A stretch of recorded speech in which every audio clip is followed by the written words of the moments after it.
ዶሮ ወጥ በትክክለኛ ኢትዮጵያዊ እናቶች እንዴት እንደሚሰራ በዚህ ቪዲዮ አሳያችኋለሁ። ስራችንን ከመጀመራችን በፊት በመጀመሪያ ባይፓስ ሳሙና እንታጠባለን። በቀላሉ ዶሮ ወጥ መስራት ትችላላችሁ። መጀመሪያ ሽንኩርት ከተፍን፣ ቀጥሎ ዶሮውን አረድንና በፈላ ውሃ እንደዚህ ክንፉን እንዳለ ገነጠል ነው። ከዛ ቆዳውን ስለምንጠቀመው ቆዳው ላይ ያለው ጸጉር ለብልበን አጠፋ ነው። ከዛ በኋላ እግሩን መጀመሪያ ቆረጥን። ከዛ በኋላ የመጀመሪያ ዙር በሽሮ ነው የታጠበው። ምክንያቱም ቆዳው ጭስ እንዳይል በሽሮ ይታጠባል። ጽድት ተደርጎ በሽሮ ታጠበ። ከዛ ኔክስት ስቴፕ ክንፍ ላይ ያለችውን እቺ ጫፏን ነገር ቆርጠን አነሳናት። ከዛ እሷን ጽድት ካደረግን በኋላ ቀጥለን ጫፍ እቺ የጭራዋን ጫፍ ቆርጠን አውጥተናታል ስለማንጠቀማት። ከዛ በኋላ ቆዳውን እዚህ እግሩ መሃል ላይ እንከፍተውና ከዛ ሙሉ ለሙሉ ልጠን ቆዳውን ለብቻ እንጠቅ። ቆዳው አይጣልም። በትክክለኛ ኢትዮጵያዊ እናቶች ሲሰራ ቆዳው አይጣልም። እንደምታዩት ክንፏን መጀመሪያ ቆርጠን አነሳናት። ክፍል አለው። እሺ ሲቆረጥ ይሄ ደግሞ ታፋው መጀመሪያ ይፈለቀቅና ይቆረጣል። ይሄም ክፍል አለው። ይሄም የምታዩት መላላጫ የሚወጣበት ክንፉ አካባቢ ስታዩት ሁለት አጥንቶች መገጣጠሚያ ያለ እሷ ላይ ከፍላችሁ ነው እንደዚህ በእጃችሁ የምትሸለቅቁት። እሱም ክፍል ፓርት አለው። ስለዚህ በጣም ቀላል ነው። ይሄ መላላጫው የምታዩት ማለት ነው። ከዛ በኋላ እዚህ ስር ገብታችሁ ሁለት አጥንት አለ። በሁለቱም ሳይድ ነው ያለው።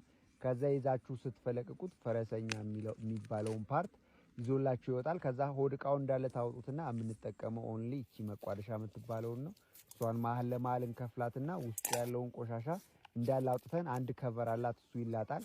ይሄ ወገቡ ነው። ወገቡን ካለያየ ነው በኋላ ይኸው በምታዩት መልኩ በሁለቱም ሳይድ እኩል አድርገን እንደዚህ ከፍለን የመሀለኛዋ ፓርት ትጣላለች።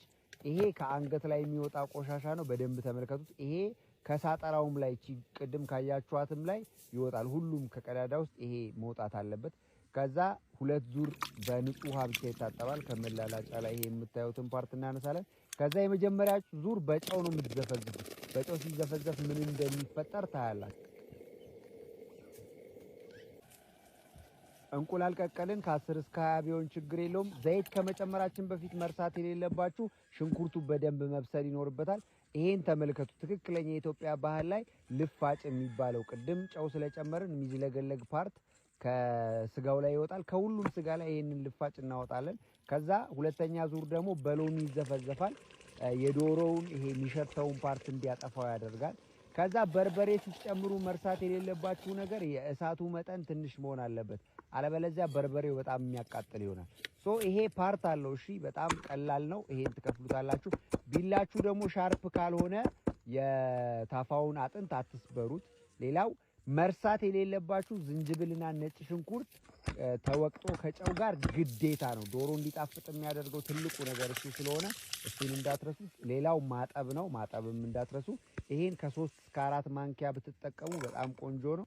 ቅመም ጥቁር አዝሙድ፣ ነጭ አዝሙድ፣ ቆንዶ በርበሬ፣ ገውዝ፣ ከሙን፣ ኮረሪማ ተጠቅመናል። መጀመሪያ ላይ ስታቁላሉ ነጭ ሽንኩርትና ዝንጅብል ከዛ ቅመም ከቁሌቱ ጋር አብራችሁ መጨመር እንዳትረሱ። ሌላው ስጋውን ስትጨምሩት እንደዚህ ሸንተረር ሁለት ቦታ ትንሽ ብትቆርጡ ጥሩ ነው። ምክንያቱም መረቁ ውስጥ እንዲገባ። ሌላው 10 ደቂቃ 20 ደቂቃ ቢያንስ መታሸት አለበት ውሃ ከመከለሳችሁ በፊት። ሌላው የምትከልሱት ውሃ ሙቅ የፈላ ውሃ መሆን አለበት። ስለዚህ እንደኔ ከጎና ሙቃችሁ ነው ውሃውን መጨመር ያለባችሁ። ሌላው ቅድም የፈጨነውን ቅመም እንደዚህ አድርገን እንጠቀማለን። ቂቤ 4-5 ማንኪያ ብትጠቀሙ በጣም ቆንጆ ነው። የተቀቀለውን እንቁላል ሊወጣ ሲል ውስጥ አስገቡት። ምክንያቱም የሚወጡን ቃና በደንብ ይይዝላችኋል። እንግዲህ ከወዲሁ መልካም በዓል። ሙሉ ቪዲዮ ማየት የምትፈልጉ ዩቲዩብ ላይ አስቀምጬላችኋለሁ። ሊንክ ባዮ ላይ ያለላችሁ። ዶሮ ወጥ በትክክለኛ ኢትዮጵያዊ እናቶች እንዴት እንደሚሰራ በዚህ ቪዲዮ አሳያችኋለሁ። ስራችንን ከመጀመራችን በፊት በመጀመሪያ ባይፓስ ሳሙና እንታጠባለን። በቀላሉ ዶሮ ወጥ መስራት ትችላላችሁ። መጀመሪያ ሽንኩርት ከተፍን፣ ቀጥሎ ዶሮውን አረድንና በፈላ ውሃ እንደዚህ ክንፉን እንዳለ ገነጠል ነው። ከዛ ቆዳውን ስለምንጠቀመው ቆዳው ላይ ያለው ጸጉር ለብልበን አጠፋ ነው። ከዛ በኋላ እግሩን መጀመሪያ ቆረጥን። ከዛ በኋላ የመጀመሪያ ዙር በሽሮ ነው የታጠበው። ምክንያቱም ቆዳው ጭስ እንዳይል በሽሮ ይታጠባል። ጽድት ተደርጎ በሽሮ ታጠበ። ከዛ ኔክስት ስቴፕ ክንፍ ላይ ያለችውን እቺ ጫፏን ነገር ቆርጠን አነሳናት።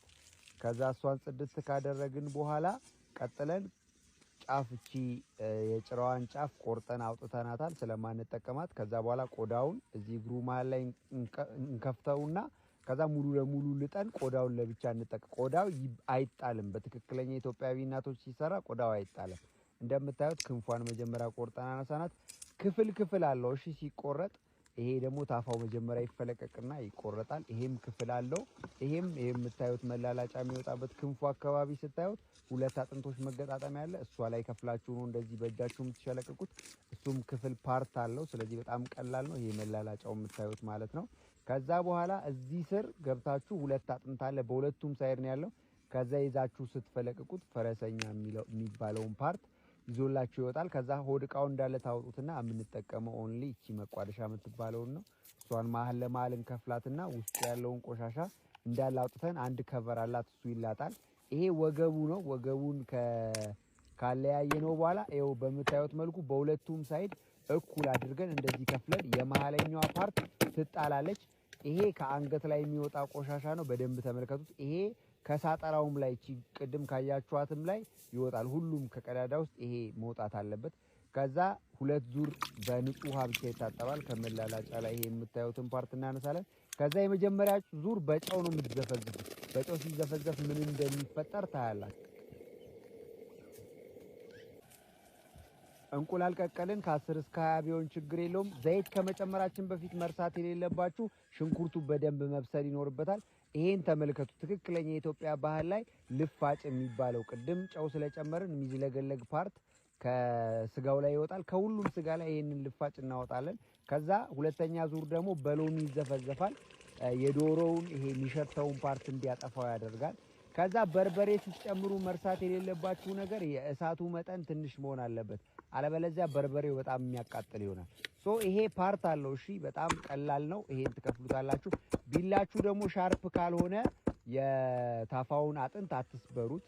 ሌላው መርሳት የሌለባችሁ ዝንጅብልና ነጭ ሽንኩርት ተወቅጦ ከጨው ጋር ግዴታ ነው። ዶሮ እንዲጣፍጥ የሚያደርገው ትልቁ ነገር እሱ ስለሆነ እሱን እንዳትረሱ። ሌላው ማጠብ ነው። ማጠብም እንዳትረሱ። ይሄን ከ3 እስከ 4 ማንኪያ ብትጠቀሙ በጣም ቆንጆ ነው። ቅመም ጥቁር አዝሙድ፣ ነጭ አዝሙድ፣ ቆንዶ በርበሬ፣ ገውዝ፣ ከሙን፣ ኮረሪማ ተጠቅመናል። መጀመሪያ ላይ ስታቁላሉ ነጭ ሽንኩርትና ዝንጅብል ከዛ ቅመም ከቁሌቱ ጋር አብራችሁ መጨመር እንዳትረሱ። ሌላው ስጋውን ስትጨምሩት እንደዚህ ሸንተረር ሁለት ቦታ ትንሽ ብትቆርጡ ጥሩ ነው። ምክንያቱም መረቁ ውስጥ እንዲገባ። ሌላው 10 ደቂቃ 20 ደቂቃ ቢያንስ መታሸት አለበት ውሃ ከመከለሳችሁ በፊት። ሌላው የምትከልሱት ውሃ ሙቅ የፈላ ውሃ መሆን አለበት። ስለዚህ እንደኔ ከጎና ሙቃችሁ ነው ውሃውን መጨመር ያለባችሁ። ሌላው ቅድም የፈጨነውን ቅመም እንደዚህ አድርገን እንጠቀማለን። ቂቤ 4-5 ማንኪያ ብትጠቀሙ በጣም ቆንጆ ነው። የተቀቀለውን እንቁላል ሊወጣ ሲል ውስጥ አስገቡት። ምክንያቱም የሚወጡን ቃና በደንብ ይይዝላችኋል። እንግዲህ ከወዲሁ መልካም በዓል። ሙሉ ቪዲዮ ማየት የምትፈልጉ ዩቲዩብ ላይ አስቀምጬላችኋለሁ። ሊንክ ባዮ ላይ ያለላችሁ